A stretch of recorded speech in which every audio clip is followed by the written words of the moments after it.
Bob Schieffer is our chief Washington correspondent and anchor of Face the Nation. And Bob, I wonder, how seriously should we take the Cain campaign? I think it has to be taken very seriously at this point, Scott, and here's why. I mean, think about this. Mitt Romney has been plodding along at about 25% in the polls, and it's like he's been running most of his life.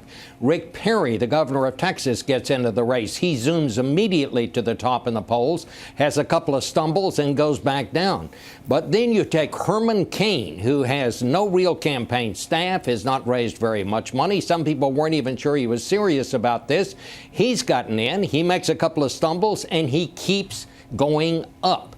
Somehow or the other, Herman Cain is connecting with a big segment of Republican voters right now, and that's why he can no longer be ignored. But there's a long way to go. I wonder, you mentioned the campaign financing and the lack of organization. Does he have the legs for this race? Well, we will find out, but so far, so good for him. I mean, it's almost like one of those movies, Scott, where the candidate has no campaign staff, where he has no money, and then he just starts talking about things, and people like it.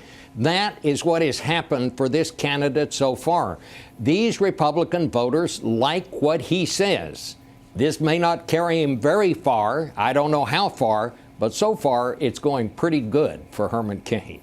Bob, thank you very much. And as fortune would have it, Herman Cain will be Bob's guest this Sunday on Face the Nation.